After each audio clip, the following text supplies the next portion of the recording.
First ever factory outlet Mukunda jewellery KPHB Kothapet Khammam Somajiguda Hanamkonda. వాగర్థావివ సంపృక్తౌ వాగర్థ ప్రతిపత్తయే జగతః పితరౌ వందే పార్వతీ పరమేశ్వరౌ. సదాశివ సమారంభాం శంకరాచార్య మధ్యమాం అస్మదాచార్య పర్యంతం వందే గురు పరంపరాం.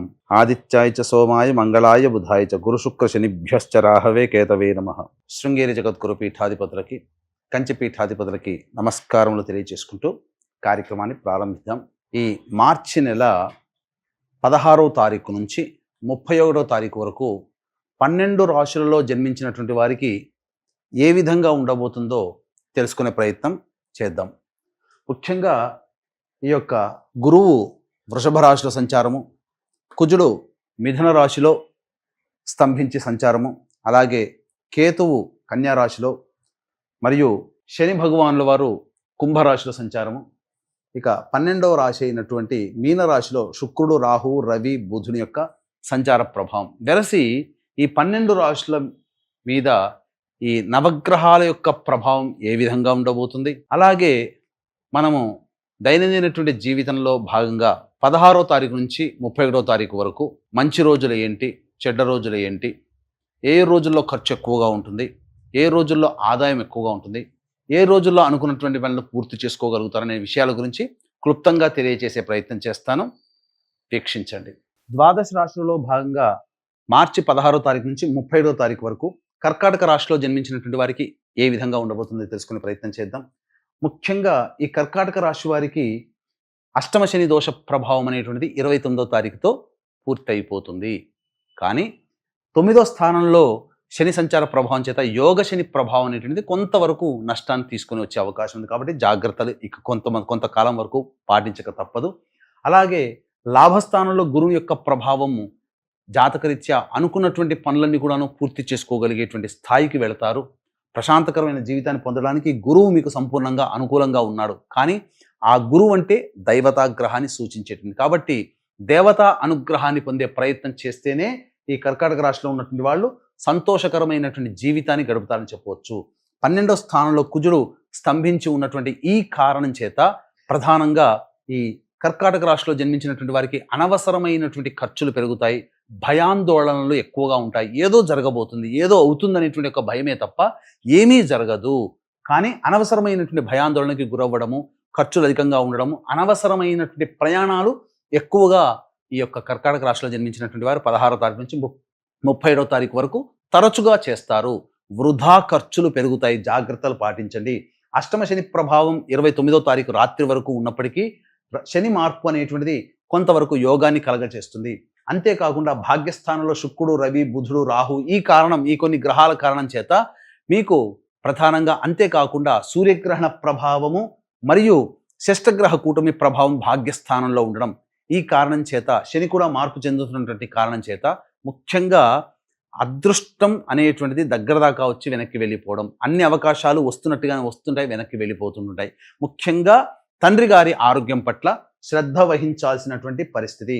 అంతేకాకుండా ప్రధానంగా న్యాయ సంబంధమైనటువంటి విషయాల్లో మీకు అనుకూలంగా ఉన్నట్టు అనిపిస్తుంది, కానీ ప్రతికూలంగా మారే సంఘటనలు ఉంటాయి. అంతేకాకుండా విదేశీ విద్య, విదేశీయానానికి సంబంధించి చేయ ప్రయత్నాలు మాత్రం కొంతవరకు విద్యార్థులకి కలిసి వస్తాయని చెప్పవచ్చు. వివాహపరమైనటువంటి ప్రయత్నాల్లో ఉన్నటువంటి వాళ్ళకి కొంత సదవకాశము అని చెప్పవచ్చు. సంతానపరంగా చూసుకున్నట్లయితే ప్రధానంగా కొంత సమయం వేచి చూడక తప్పదు. ఉగాది తర్వాత సంతానం కోసం ప్రయత్నం చేసినట్లయితే తప్పకుండా సంతానవంతులు అవుతారని చెప్పవచ్చు. అయితే 16 నుంచి 31వ తారీఖు వరకు రోజువారీ కార్యక్రమాల భాగంగా ఏ విధంగా ఉండబోతుందో తెలుసుకునే ముందు ఈ యొక్క కర్కాటక రాశిలో జన్మించినటువంటి వారికి ప్రధానంగా ఈ షష్టగ్రహ కూటమి మరియు సూర్యగ్రహణము, శని మార్పు కూడా ఉన్నటువంటి కారణం చేత కొంత ఇబ్బందికర పరిస్థితులు. వీటితో పాటుగా మేషము, మిథునం, కర్కాటకం, సింహం, కన్య, వృశ్చికం, ధనుస్సు, కుంభ, మీన రాశిలో జన్మించినటువంటి వారికి దోష నివారణార్థమై సర్వదోష నివారణ పూజలు, హోమాలలో భాగంగా 29వ తారీఖు రోజున సాయంకాలం 6 గంటల తర్వాత, అమావాస్య సందర్భంగా 6 గంటల తర్వాత ప్రత్యంగిర, బగళాముఖి, వారాహి, రాజశ్యామల, ధూమవతి హోమాలతో పాటు విద్య, వివాహ, ఉద్యోగ, దాంపత్య, అనారోగ్య సమస్యల నివారణకి హోమాది కార్యక్రమాలు అనేటువంటివి చేయించడం జరుగుతుంది. 29వ తారీఖు సాయంత్రం 5 గంటల లోపల మీ గోత్రనామాలు నమోదు చేసుకోవచ్చు. అవకాశం ఉన్న వాళ్ళు కార్యక్రమం తదనంతరం కాంటాక్ట్ చేసి పూర్తి వివరాలు తెలుసుకోవచ్చు. ఇక గమనించుకున్నట్లయితే 16వ తారీఖు రోజున సంపూర్ణముగా యోగదాయకంగా ఉంటుంది. రాని బాకీలు వసూలవుతాయి. మీ యొక్క కుటుంబ సభ్యులతో ఆనందంగా గడుపుతారు. మీకున్నటువంటి అవసరాలు ఏవైతే ఉంటాయో అవన్నీ ఇతరుల ద్వారా పూర్తి చేసుకుంటారని చెప్పవచ్చు. 17, 18, 19, 20, 21 తారీఖుల్లో జాగ్రత్తలు పాటించండి. వాహనాన్ని నడిపేటప్పుడు జాగ్రత్తగా ఉండాలి. తల్లిగారి ఆరోగ్యం పట్ల శ్రద్ధ వహించాలి. మీ ఆరోగ్యం పట్ల కూడా శ్రద్ధ వహించాలి. కొంత అనారోగ్య సూచనలు కలుగుతున్నాయి.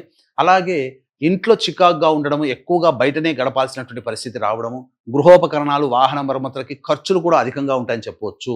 ఇక గమనించుకున్నట్లయితే 22, 23, 24, 25, 26 ఈ 5 రోజులలో మీకు సంపూర్ణంగా అనుకూలంగా ఉండేటువంటి సమయం. ఖర్చులన్నీ కూడాను ఎంత ఉన్నా ఖర్చుకు మించిన ఆదాయం లభించడం, రాని బాకీలు వసూలవుతాయి, ఆనందంగా గడుపుతారు. కుటుంబ సభ్యులలో ఉన్నటువంటి పొరపచ్చాలు తొలగిపోతాయి. ఇతరులు మీకు సహాయ సహకారాలు అందించడం ద్వారా మీకున్నటువంటి సమస్యల్ని పరిష్కరించుకుంటారని చెప్పవచ్చు. 27, 28 తారీఖుల్లో మీ ఆరోగ్యం పట్ల శ్రద్ధ వహించాల్సినటువంటి పరిస్థితి. ప్రశాంతత లేని జీవితాన్ని గడుపుతారు. ఖర్చులు కూడా అధికంగా ఉంటాయి. ఏ పని చేయాలన్నా ఆసక్తిగా ఉండనటువంటి పరిస్థితి. 29, 30 తారీఖులో కనుక చూసుకున్నట్లయితే సంతానం మూలకంగా ఖర్చులు, సమస్యలు పెరుగుతాయి. సంతానంతో విభేదాలు పెరుగుతాయి. కాబట్టి లౌక్యంతో వ్యవహరించండి. ఏది ఏమైనప్పటికీ సంతానం గురించి ఎక్కువగా విచారిస్తారు. వారికి జీవితం ఎలా బాగు చేయాలనే ఆలోచనలో 29, 30 తారీఖులో నిమగ్నమై ఉంటారు. అన్ని అవకాశాలు కూడా దగ్గర దాకా వచ్చి వెనక్కి వెళ్ళిపోతాయి ఈ 2 రోజులు. కాబట్టి మేజర్ సంఘటనలు మీరు ముట్టుకోకుండా ఉండడమే మంచిది. 31వ తారీఖు రోజున కనుక చూసుకున్నట్లయితే వృత్తి ఉద్యోగాల్లో మార్పులు అనేటివి కలుగుతాయి. ఆనందంగా ఉంటారు. సంతోషకరమైనటువంటి వార్తలు వింటారు. ముఖ్యంగా ధనపరమైనటువంటి సమస్యలని కూడా పూర్తి చేసుకుంటారు. కాబట్టి జాగ్రత్త పడండి. కర్కాటక రాశి వారికి సమయము మిశ్రమమైనటువంటి ఫలితాలు ఇచ్చే విధంగా ఉన్నాయి. కాబట్టి దేవతా అనుగ్రహాన్ని పొందే ప్రయత్నం చేయండి. అవకాశం ఉంటే 29వ తారీఖు రోజున జరిగేటువంటి కార్యక్రమంలో నమోదు చేసుకునే ప్రయత్నం చేస్తూ, మీకేమైనా సందేహాలు కనుక అనగా జాతకపరంగా ఏమైనా సందేహాలు కనుక ఉన్నట్లయితే కార్యక్రమ తదనంతరం కాంటాక్ట్ చేసి పూర్తి వివరాలు తెలుసుకోవచ్చు. సర్వం శ్రీ ఉమామహేశ్వర పరబ్రహ్మార్పణమస్తు.